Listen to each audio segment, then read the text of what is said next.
बिल्कुल अच्छे होंगे। तो कल हमने एक्सरसाइज 1.3 के एग्जाम्पल्स किए थे, ठीक है।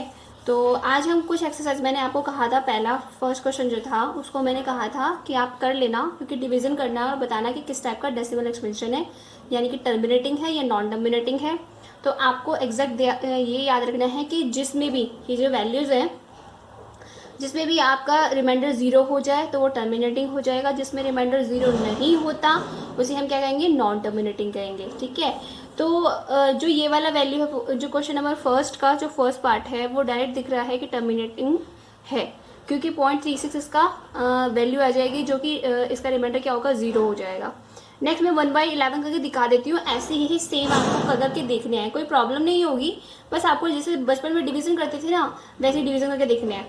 जो रिपीट हो रहे हैं तो नॉन टर्मिनेटिंग हुई, जो रिपीट नहीं हो रहे हैं और जिनका रिमाइंडर ज़ीरो हो रहा है वो टर्मिनेटिंग होगी। बस इतना ही देखना है इसमें। तो इसका सेकेंड पार्ट भी कर लेती हूँ, ठीक है।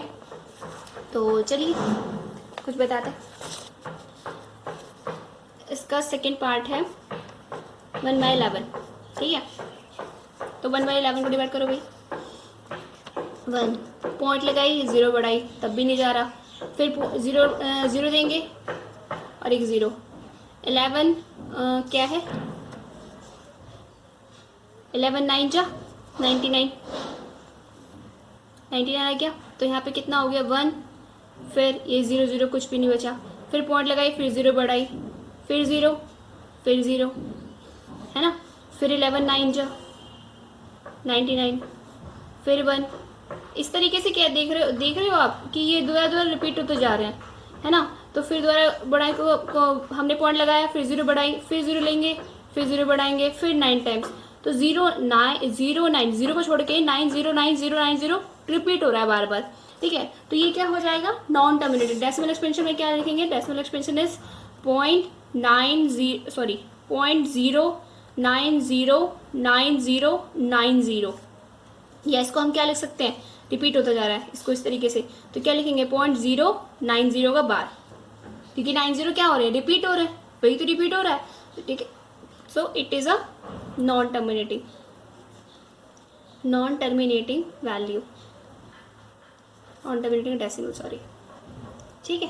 बस सिंपल इस तरीके से करना है। बाकी सारे जो पार्ट है ना आपको इसी तरीके से करना है, कुछ नहीं करना है इसमें। बस डेसिमल एक्सपेंशन 2-3 नंबर से निकाल दो और फिर देख लो कि रिपीट तो नहीं हो रहे। अगर रिपीट हो रहे हैं या रिमाइंडर ज़ीरो नहीं आ रहा है तो बार बार क्या, जब रिमाइंडर ज़ीरो ना आए तो हम क्या कर सकते हैं, इसे नॉन टर्मिनेटिंग। अगर रिमाइंडर ज़ीरो आ जाए तो उसे हम क्या बोलेंगे, टर्मिनेटिंग। क्लियर। देखो क्वेश्चन नंबर जो सेकेंड है, बहुत ईजी क्वेश्चन है, बहुत ज़्यादा ईजी क्वेश्चन है। देखो यू नो दैट कि 1/7 इक्वल टू दिस, 1/7 की वैल्यू दी थी इसने, उस पर बात दे दिया। कैन यू प्रोडिक्ट दैट, क्या आप प्रोडिक्ट कर सकते हैं what the decimal expansion of 2/7 3/7 4/7 5/7 6/7। क्या आप बता सकते हैं बिना एक्चुअल के डिवीजन, बिना एक्चुअल लॉन्ग डिवीजन के आप इन सब की वैल्यू बता सकते हैं। इट्स सो, तो हाउ, कैसे। ओके तो यस हम बता सकते हैं। अब देखो कैसे, ठीक है। ये बहुत बहुत बहुत ईजी क्वेश्चन है, इसमें कुछ नहीं करना है, बहुत ध्यान से समझना बस। 1/7 की वैल्यू क्या दे रखी है भाई, 0.142857 इस पूरे का बार दे रखा है, ठीक है। पूछा किस किस की वैल्यू है उसने, पूछी है इसने 2/7, 3/7, आपका 4/7, ठीक है। इधर लिख देते हैं 5/7 और ये लिख देते हैं 6/7। क्लियर। अब देखो 1/7 की वैल्यू दे रखी है ना आपको, तो मैं इसे क्या लिख सकती हूँ, 2 × 1/7 लिख सकती हूँ, 2 × 1/7 लिख सकती हूँ। अब 1/7 की वैल्यू क्या है आपकी, पूरी पूरी ये है, तो क्या करेंगे आप, 2 × 0.14287 इस पूरे का बार। कुछ नहीं करना, इसको 2 से मल्टीप्लाई कर दो, दैट इज योर आंसर, और कुछ नहीं है। और बार उस पर भी लगा देना, तो बार उस पर भी आएगा। 7 2 जा क्या है 14, कैरी 1, 5 2 जा 10, 5 2 जा 10 और 1 11, कैरी 1, 8 2 जा 16 और 1 17, कैरी 1, 2 2 जा 4 और 1 5, 14 2 जा 28 और पॉइंट लगा दो 0, इस पूरे पे बार लगा दो, बस कुछ नहीं करना इसमें। क्लियर। ऐसे ही 3/7, 3/7 को क्या लिखोगे, 3 × 1/7 और 1/7 की वैल्यू आपको क्या दे रखी है 0.142857। कोई दिक्कत, 3 से मल्टीप्लाई कर देना, यही आपका आंसर होगा। सेम एज इसको मैंने इसको बताने के लिए किया है, वैसे जनरली क्वेश्चन कभी कभी आता है, अदरवाइज नहीं आता। 4 इंटू 0.142857, ठीक है। इस पूरे के बाद 4 से मल्टीप्लाई कर देना, that is your answer. Same ऐसे ही 5 इंटू 1/7 लिख सकते हैं। उसने कहा था ना एक्चुअल डिवीजन किया, तो भाई एक्चुअल डिवीजन थोड़ा ना किया हमने, सिंपल सिंपल किया है। तो क्या है 0.142857 कैरी। यहाँ पे 6 इंटू 1/7, ये कितना हुआ आपका 6 इंटू 0.142857, इस पूरे पर बार बस मल्टीप्लाई कर देना, आपका आंसर आ जाएगा यहीं पे। ठीक है, बात समझ में आई? कोई प्रॉब्लम नहीं है, कोई कुछ नहीं है, इतना आराम से हो जाएगा ये। ठीक है, अब देखो क्वेश्चन नंबर 3। जो क्वेश्चन नंबर 3 मैंने जो कल बताया था ना आपको, जो एग्जाम्पल्स में बताए थे, अब यहाँ पे वो यूज़ होगा। अब ध्यान ध्यान से समझना, फिर भी मैं बता देती हूँ। अब जिसने कल ढंग से समझा होगा, कोशिश करी होगी करने की ना, तो वो ये कर लेगा, और जिसने नहीं करा होगा ना, तो उसको अभी भी समझ में नहीं आएगा। लेकिन आई होप कि अब आपको समझ में अच्छे से आ जाए, क्योंकि मैं करा रही हूँ। क्वेश्चन नंबर 3 में देखिए, express in the form of P upon Q. आपको दिख नहीं रहा होगा इसमें, क्योंकि बच्चे ने ना पूरा अच्छी तरीके से रिवीजन कर रखा है, एक बढ़िया तरीके से, कि ये आने ही आने क्वेश्चन। ठीक है, तो मेरे पास जो बुक है वो इस हिसाब से है, कोई दिक्कत नहीं, हमें तो आता है, आपके पास भी बुक होगी। नेक्स्ट देखिए 0.6 का बार, इसे इन the form of P upon Q की फॉर्म में चाहिए हमें, है ना। तो देखो x कर लो, लेट मैंने किया था कल भी। x क्या है 0.6 का बार। अब बार कितने पे है? 1 पे बार है।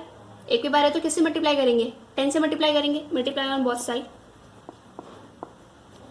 ऑन मल्टीप्लाई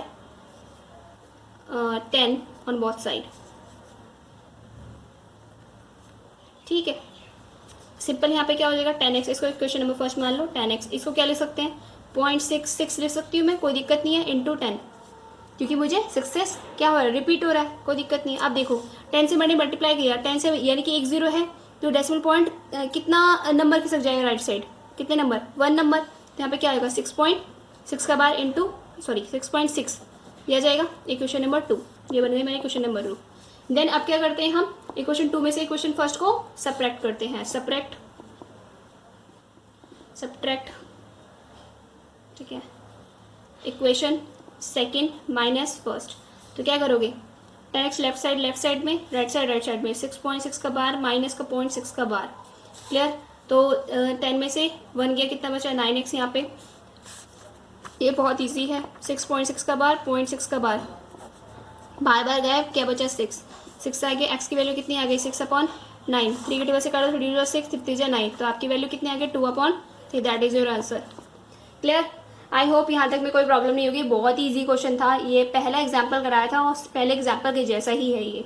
ठीक है, नेक्स्ट क्वेश्चन कर लो भाई। नेक्स्ट क्वेश्चन खुद कर लेना, कोई दिक्कत नहीं होगी। मैं थर्ड क्वेश्चन करा दूँ, या फिर इसमें है 0.7 का बार है, 0.47 का बार, क्योंकि मेरे वाले बुक में ना बच्चे ने अच्छी तरीके से कारिस्तानी कर रखी है ना। तो 0.7 का बार है वो, चलो निकालते हैं। 0.47 इस पे बार है, ओनली 7 पे बार है। ठीक है, तो देखो मान लो कुछ नहीं होता, लेट कर लो, लेट x इक्वल टू कितना है 0.47 का बार। ठीक है, ये क्वेश्चन नंबर फर्स्ट। कितने पे बार है भाई, कितने नंबर पे बार है, 1 नंबर पे बार है, तो मल्टीप्लाई किससे करेंगे 10 से मल्टीप्लाई करेंगे। Multiply by 10 on both side, on both side. ठीक है, तो यहाँ पे क्या करेंगे 10x इक्वल टू, मैंने क्या कहा था इसको लिख देना 477 का बार इंटू 10। क्लियर? आप क्या करेंगे, एक ही नंबर, एक ही जीरो है, तो ये जो पॉइंट है ये राइट साइड में कितने नंबर खिसक जाएगी, 1 नंबर। तो क्या होगा 4.77 का बार, यही चल रहा है, कोई दिक्कत नहीं है जी, इस तरीके से चल गया। सॉरी ये नहीं आएगा, तो 10x ये हो गया हमारा, मल्टीप्लाई हो गई। तो इक्वेशन नंबर 2 आप क्या करेंगे 2 में से 1 को माइनस करेंगे, सब्ट्रैक्ट 2 माइनस 1, तो क्या करेंगे 10x minus x equal to कितना होगा 4.77 का बार माइनस का 0.47 का बार। ठीक है, तो इसे माइनस कर दो सिंपल, देखो इसमें बता देना, क्योंकि मुझे लग रहा है ये 2 पे बार है या 1 पे बार है। मेरे हिसाब से 1 पे बार है, तो 1 के हिसाब से मैं करवा देती हूँ। अगर देखो 2 के ऊपर बार है, मुझे पूरा क्लियरली अपनी बुक में नहीं दिख रहा है, तो अगर वो 2 पे बार होगी तो सिंपली आप, अगर 4 7 पे बार होगी तो आप किससे डिवाइड कर देंगे, मल्टीप्लाई करेंगे किससे, 100 से मल्टीप्लाई करेंगे, क्योंकि मुझे 7 पे ही बार पता दिख रही है बुक में मेरी में। ठीक है, तो मैंने इसलिए मल्टीप्लाई किससे करी, 10 से। तो उसके अकॉर्डिंग शायद थोड़ा सा आंसर अलग आ जाए या कुछ आ जाए, देख लेंगे। ठीक है, चलो 4.77 का बार, और इसमें क्या करेंगे 4 7 का बार, 0 7 के बार में से 7 0 गया। यहाँ पे कितना बचा, 7 में से 4 गया 3.4, ये कितना बचा 4.3। पॉइंट के बाद 0 की इसकी कोई वैल्यू नहीं है, हटा दो इसे, तो कितना हो गया 4.3। यहाँ पे कितना हुआ 9x हुआ। x की वैल्यू निकालेंगे तो 4.3/9, पॉइंट हटा दो, 0 बढ़ा दो, तो कितना हो गया 43.90। शायद ये क्वेश्चन बिल्कुल सही है, क्योंकि मुझे याद आ रहा है मैंने लास्ट टाइम जो कराया था उसके अकॉर्डिंग। ठीक है, 43.90 ही इसका आंसर आता है, तो इसका मतलब ये क्वेश्चन सही है। तो इसका मतलब 7 पे ही बार था। अगर देखो 2 पे बार आ जाए तो कोई प्रॉब्लम नहीं है, 2 पे बार आ जाए तो सिंपली हमें मल्टीप्लाई किससे करना है, 100 से डिवाइड करना है। 3 पे बार आ जाए तो सिंपली हमें मल्टीप्लाई किससे करना है, 1000 से मल्टीप्लाई करना है। ठीक है, तो ये 2 क्वेश्चन हो गए। अब जो थर्ड क्वेश्चन, अब देखो मैं सारे क्वेश्चन करा दूंगी तो तुम क्या करोगे। थर्ड क्वेश्चन है, आप लोग खुद करेंगे। 3 पे बार है, सिंपल 3 पे बार है, किससे मल्टीप्लाई करेंगे, 1000 से मल्टीप्लाई कर देना, और पॉइंट को अच्छे से राइट साइड खिसकाना। जब अगर पॉइंट की गलती हुई ना तो आंसर गलत आ जाएगा। क्लियर। अब देखो यहाँ पे क्वेश्चन नंबर 4, एक्सप्रेस 0.9999 चलता जा रहा है, 9 रिपीट हो रहा है, in the form of P/Q। Are you surprise by your answer with your teacher and classmate, why the answer make sense, क्या सेंस बनता है। चलो सबसे पहले सिंपल बात है, क्या है 0.9999 रिपीट हो रहा है, तो कोई दिक्कत नहीं है, रिपीट हो रहा है तो भैया क्या करेंगे, हम इसको कर लेते हैं। इसको क्या लिख सकते हैं हम, क्वेश्चन नंबर 4 जो है आपका वो क्या है 0.99999 रिपीट हो रहा है, तो इसको क्या लिख सकते हैं, इसको हम लिख सकते हैं, या फिर 0.9 का बार लिख दिए, भाई 99 रिपीट हो रहा है तो 9 का बार लिख दिया हमने रिपीटर को। तो लेट कर लो, लेट x इक्वल टू कितना हो जाएगा 0.9 का बार। इक्वेशन नंबर फर्स्ट, कितने नंबर पे बार है, 1 नंबर पे, मल्टीप्लाई किससे करेंगे, 10 से मल्टीप्लाई करेंगे, multiply by 10 on both side. Clear. तो ये कितना हो गया 10x, और ये कितना हो गया, इसे लिख लो 0.99 का बार इंटू 10। आप क्या करोगे, एक नंबर काउंटिंग आगे चली जाएगी तो क्या होगा 9.9 का बार equal to 10x। Equation number 2, again subtract 2 - 1। ठीक है, 2 - 1 करोगे तो क्या होगा 10x - x इक्वल टू कितना हो जाएगा 9.9 का बार माइनस ऑफ 0.9 का बार। सिंपल सी बात है, इसको मल्टीप्लाई, इसको हम माइनस करेंगे तो क्या हो जाएगा 0.9 बार से 9/0 हो जाएगा, ये 9 आ जाएगा। तो यहाँ पे कितना हुआ 9x, x इक्वल टू कितना हुआ 9/9, दैट मीन x की वैल्यू कितनी हुई 1। देखो P/Q की फॉर्म में बोला था उसने, किसकी फॉर्म में, P/Q की फॉर्म में। ये 1 भी क्या है P/Q की फॉर्म, क्योंकि 1 के नीचे हमेशा डिनोमिनेटर में क्या छुपा रहता है 1। क्लियर। तो ये P/Q की फॉर्म में है। That is your answer. Surprise इसलिए है कि 0.9 का जो हमने P/Q की फॉर्म में वो हमारी वैल्यू क्या आ गई 1 आ गई। ठीक है, तो इतना ही इसने पूछा था और कुछ नहीं पूछा था इसमें। ठीक है, what can be the maximum number of digit in the repeated block of the digit in the decimal expansion of 1/17, perform the division to check your answer. What is the maximum number of digit. देखो maximum number of digit कितनी भी repeat हो सकती है इस block में, तो आपको देखो इस वैसे जनरली ये क्वेश्चन नहीं पूछते, लेकिन फिर भी मैं आपको बता रही हूँ कैसे करना अगर आ गया तो। 1/17 है ना, 1/17 है तो आप इसको क्या करो डिवाइड करो, जैसे हम डिवाइड कर रहे हैं इन सब जो फर्स्ट क्वेश्चन में आपने डिवाइड किया है वैसे ही सेम इसको डिवाइड करना है। उसने पूछा है कि perform the division to check your answer, कितने ब्लॉक के बाद, कितने डिजिट के बाद ये नंबर वापस से रिपीट हो रहे हैं, कितने डिजिट के बाद ये नंबर वापस से रिपीट हो रहे हैं। तो जब आप डिवाइड करेंगे तो जैसे ही जो आपका क्वेश्चन है वो रिपीट होना शुरू हो जाए तो आप समझ जाना कि वहां से वो उस पर पूरे पे बार लगा देना कि यहाँ से जो नंबर है वो रिपीट हो रहे हैं। क्लियर, बस इतना ही और कुछ नहीं है। Look at the several example of rational number in the form of P/Q, where P and Q are integer with no common factor other than 1 and having terminate decimal representations. Can you guess what property Q must satisfy? देखो look at the several examples of rational number. हमने बहुत सारे example देखे rational number के जो कि हमें P upon Q के फॉर्म में होते हैं, और जो क्यू है वहाँ पे जीरो नहीं होना चाहिए, कि अगर क्यू यानी कि डिनोमिनेटर अगर हमारा जीरो हो गया ना तो जो पूरी वैल्यू है वो पूरी वैल्यू क्या इन्फिनेटिव चली जाएगी, हमें नहीं पता उसकी वैल्यू क्या होगी, इन्फिनेटिव हो जाती है। Where P and Q are integer, जहाँ पे पी और क्यू दोनों क्या है इंटीजर है, with no common factor other than 1, जहाँ पे कोई दूसरा कोई फैक्टर नहीं होता, क्योंकि हम सिंपलेस्ट फॉर्म में लेके आ जाते हैं पी अपॉन क्यू को। जैसे 3/4 है तो 3 अपने टेबल से जाएगा, 4 अपने टेबल से जाएगा, तो उनका मेन कॉमन फैक्टर कौन हो गया, सिर्फ 1। ठीक है, तो 1 तो दोनों के टेबल में आता है, 1 से तो दोनों कट जाएंगे। ठीक है, तो इसने बोला with no factor other than 1 के सिवा कोई और फैक्टर नहीं होता। एंड हैविंग टर्मिनेट डेसिमल, और हैविंग रखता है टर्मिनेट डेसिमल्स को।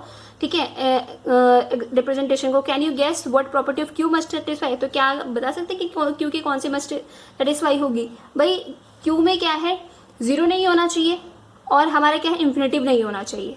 Q does not equal to zero, अगर जीरो हो गया तो इन्फिनेटिव वैल्यू हो जाएगी। ठीक है, और क्योंकि हमारी नेगेटिव वैल्यू हो पॉजिटिव वैल्यू हो कोई दिक्कत नहीं है, उसमें आराम से वैल्यूज हमारे टर्मिनेटिंग और नॉन टर्मिनेटिंग हो सकती है। क्लियर, और कुछ नहीं पूछा उसने, इस तरीके से आप बता सकते हैं।